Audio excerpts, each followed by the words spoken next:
Hi, we're all our exes live in Texas, and this is our first year at Tønder Festival, and it has been amazing. There's some incredible acts. It's a historic festival, and I can't believe that we're getting to play at the same festival as Kate and Anna McGarrigle and the Fairport Convention. It's incredible. The people here are lovely, and the audiences are lovely. There's absolutely no reason not to come to Tønder.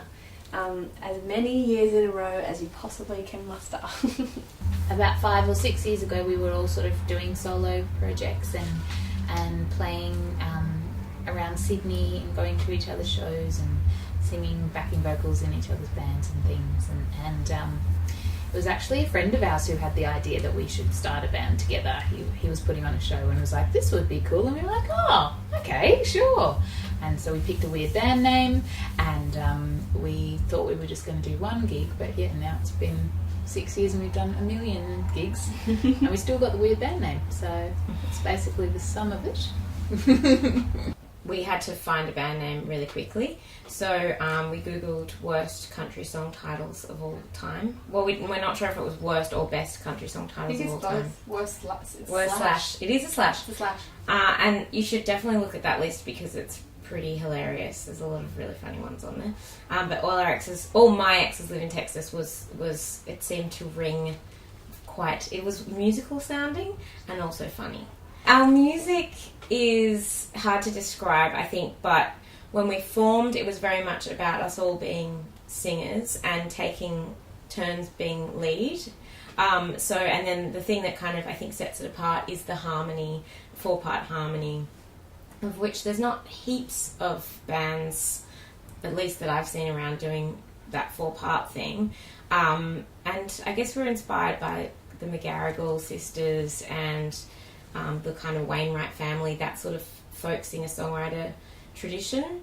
And then the instrumentation happened because we all play piano, but we couldn't tour all of us on piano, so we picked up new instruments. I mean, we had a bad attitude, let's be honest. We could have toured with We could have. It was really just the limitations of our imagination and finances.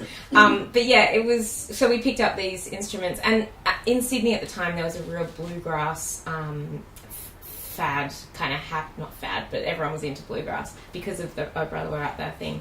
So we decided we were going to try and do something like that. But it's just evolved into basically like folk and modern folk, I think, would be my incredibly long answer.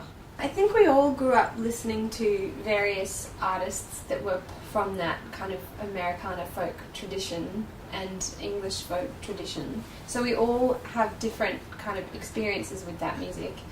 For me personally, my mum is also a singer, a songwriter, and she was in the a folk singer in the 70s, so she was very like,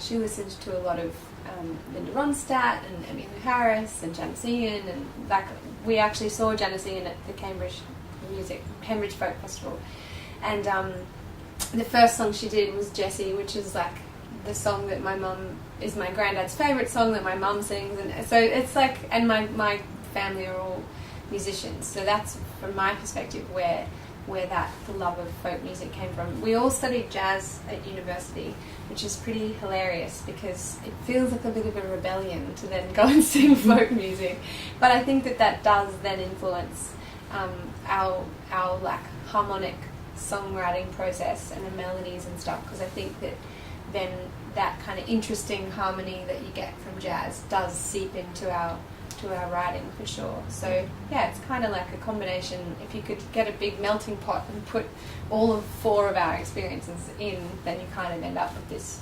blend of all sorts of different areas.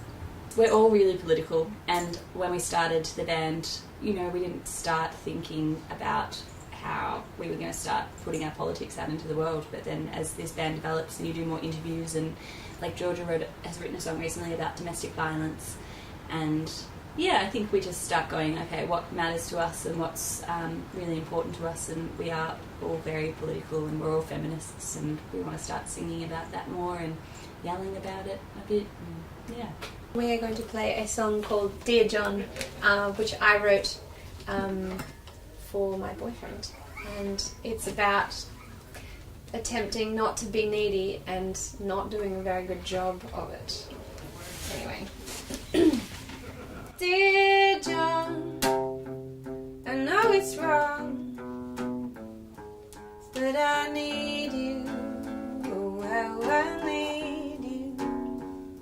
So come on, answer the phone. Answer the phone. From all the waiting. 'Cause no one ever made me wanna hold so tightly.